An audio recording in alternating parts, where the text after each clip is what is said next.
नवलोहिया उन्हें अपना बलिदान दिया है।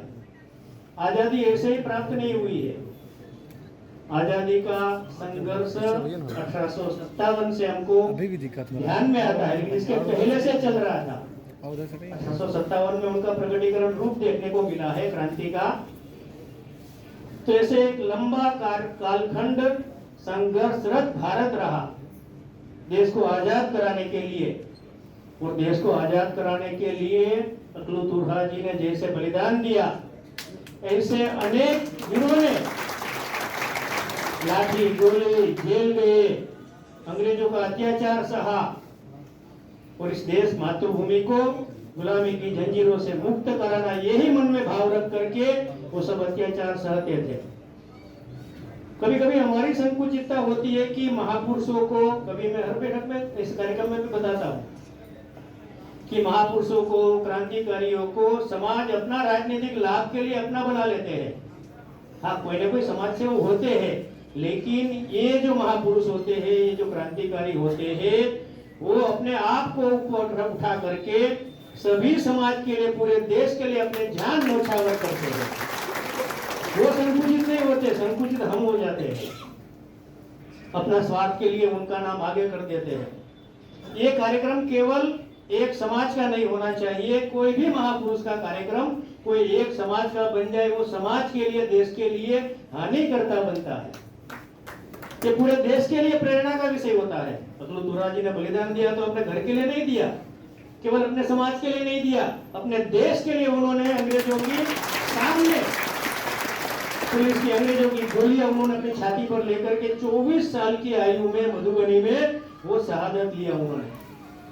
काफी लोगों ने नाम भी नहीं सुना होगा, काफी लोगों ने उसके बारे में पता भी नहीं होगा। अनेक ऐसे गुमनाम, कुछ नाम तो लोगों के ध्यान में आता है, कुछ नाम ऐसे असंख्य अनगिनत नाम है कि लोगों को ध्यान में भी नहीं है, नाम भी याद नहीं आता है, कहीं उल्लेख नहीं है। और देश का दुर्भाग्य रहा कि आजादी के बाद ऐसे शहीदों को, ऐसे महापुरुषों को लोगों के सामने ला करके उनका इतिहास पढ़ाना चाहिए और प्रेरणा प्राप्त करना चाहिए। ऐसे समाज बनाने के लिए, ऐसा मूल्य लोगों में प्रस्थापित करने के लिए ऐसा जीवन सामने लाना चाहिए था। लेकिन देश का दुर्भाग्य ऐसा रहा कि एक ही कोई संगठन ने आजादी दिलवा दी, कोई एक ही परिवार ने आजादी के लिए काम किया, ऐसा एक माहौल बना दिया। इतना ही नहीं कि किसी को हम आगे करने का प्रयत्न करते हैं तो उनका अपमानित करने का काम भी उस समय की सरकारों ने काम शुरू कर दिया। और आज भी ऐसी मानसिकता वाली राजनीति करने वाले लोग आज भी बैठे हैं कि आजादी दिलाई तो मात्र कांग्रेस ने दिलाई, आजादी दिलाई तो मात्र गांधी परिवार ने दिया। ये आज भी मानसिकता लेकर के जीने वाले, एक संकुचित मानसिकता से राजनीति करने वाले लोग आज भी बैठे हैं। ये देश के लिए दुर्भाग्य है कि ऐसे जीवन को लोगों के सामने लाने नहीं दिया है।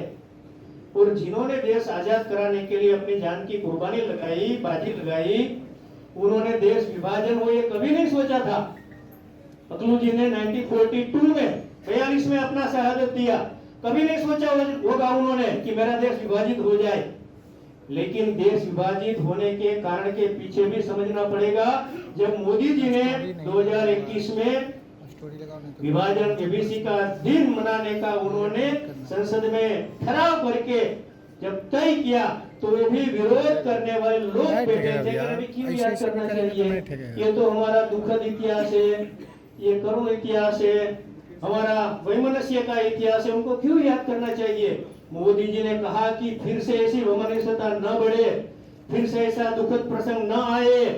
आज के समाज को पता भी चलना चाहिए कि उस समय की स्थिति फिर से देश में निर्माण न हो, फिर से हमारा देश में ऐसी विभीषिका न घटे। इसके लिए ये दिन याद करने की जरूरत है। ऐसे देश या दुनिया में भी ऐसे दिनों याद किया जाता है। लोग कहे कि ऐसे दिनों क्यों याद करना चाहिए, दुखद दिनों? तो यीशु ख्रिस्त को जब फांसी, वो फांसी नहीं कहते, क्या कहते उसको, क्रूसेड पर, खुदी पर, जब वहां खिल्ला ठोक दिया क्रॉस पर, सूली पर, हाँ सूली पर, जब वो खिल्ला ठोक करके मार दिया गया, तो आज क्यों याद करते 25 सितंबर को? नाताल बताल क्यों मनाते हैं? याद करते हैं कि ऐसी घटना नहीं होना चाहिए। इसलिए प्रेरणा भी प्राप्त करते हैं और ऐसे महापुरुषों का ये हाल नहीं होना चाहिए, इसके लिए याद करते हैं। महाभारत घट गया, महाभारत का युद्ध अच्छा नहीं माना जाता है, परिवार में वैमनस्य से सत्ता की लड़ाई में ऐसा हो गया, फिर भी महाभारत आज हम याद करते हैं कि ऐसी घटना नहीं होना चाहिए। करबला के मैदान में कबीलाओं के बीच में लड़ाई हुई, लहू बहा था, तो क्यों आज करबला को याद करके ताजिया वगैरह सब मनाते हैं।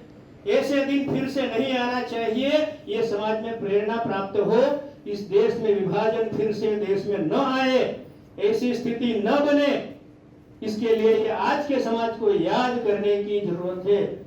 हम विभीषिका बोलते हैं, विभीषिका का मतलब क्या होता है?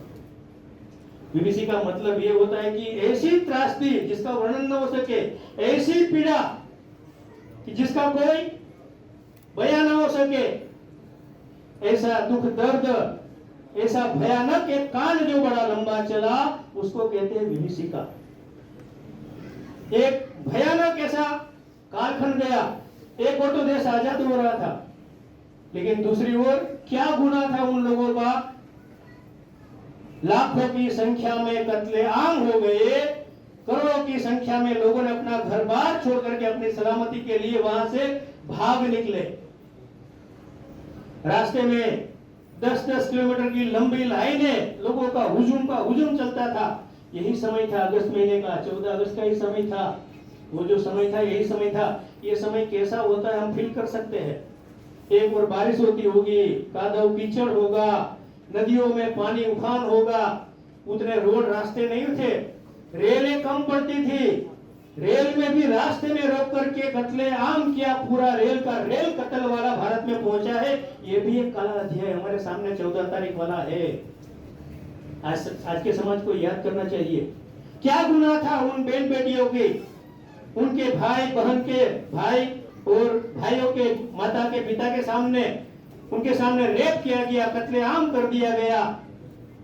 अपना जान बचाने के लिए अनेक बहन बेटियों ने पूरे कुएं में डूब गई, कुएं का कुआं भर दिया, अपना सिर बचाने के लिए, जान बचाने के लिए। ऐसी त्रासदी उस समय जो हुई थी, ये क्यों हुई थी, ये भी याद करने का दिन है। इसके जिम्मेवार कौन है, ये भी याद करने का दिन है। जिम्मेवार पहला कोई है तो अंग्रेज तो है ही।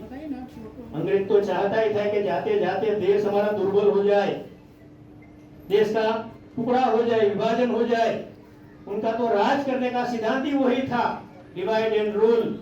अंग्रेज तो गए, यहाँ के कांग्रेस ने पकड़ लिया, यहाँ की कुछ पॉलिटिकल पार्टियों ने पकड़ लिया कि समाज में भेद करो, अपना राज चलाओ। अंग्रेज तो ये चाहते थे। मुस्लिम लीग की स्थापना 1909 में हुई, 1909 में, और बाद में 40 आते आते उस समय भी मुस्लिम लीग हमेशा मुस्लिम अधिकारियों को आगे करके, मुस्लिम को बातों को आगे करते हुए, और अपने लोग झुकते गए। वंदे मातरम नहीं गाएंगे, छोड़ो वंदे मातरम, भारत माता की जय नहीं बोलेंगे, छोड़ो भारत माता की जय। आजादी के बाद भी देश में से हालत आ गई कि वंदे मातरम बोलना यानी गुनाह है, भारत माता की जय कहना यानी कोई अपराध का बोध है, देश का विरोध में जरा जैसे बोल रहे हैं। एक समय देश के क्रांतिकारी भारत माता की जय बोलते हुए, वंदे मातरम बोलते हुए फांसी के फंदे तक जाते थे। इसी देश में आजादी के बाद यही सरकार ने, जो समय की सरकार बनी थी, उन्होंने ऐसा माहौल बना दिया कि वंदे मातरम बोलना यानी गुनाह हो जाता है। आज भी वंदे मातरम 150 साल जब वंदे मातरम रचना को हुआ है, हमने शुरू किया तो काफी लोगों के पेट में तेल पड़ा है, आज भी बोलने में उनको चूक आती है। अभी तो नियम बन गया कि पूरा गाया जाएगा, सरकारी कार्यक्रम में गाए जाएंगे, विधानसभा लोकसभा के सत्रों के पहले बाद में गाया जाएगा, ये नियम बना दिया है। आज धीरे धीरे ऐसा माहौल देश में अपने प्रयास से आज माहौल बना है कि भारत माता की जय चाहे इच्छा हो अनिच्छा हो बोलना पड़ता है, वंदे मातरम चाहे इच्छा अनिच्छा हो बोलना पड़ता है। आज हमने ये माहौल बना दिया है, एक देश में नहीं करेंगे तो उनके लिए पॉलिटिकली खराब होगा कि आज ये स्थिति हमारे सबके प्रयास के कारण हमने खड़ा कर दिया है। और इस देश में आज भी ऐसी ताकतें हैं उस समय विभाजन न हो, इसके लिए अनेक महापुरुष चाहते थे। गांधी जी ने वहां तक कहा था कि मेरे देह के पहले टुकड़े होंगे, बाद में देश के टुकड़े होंगे।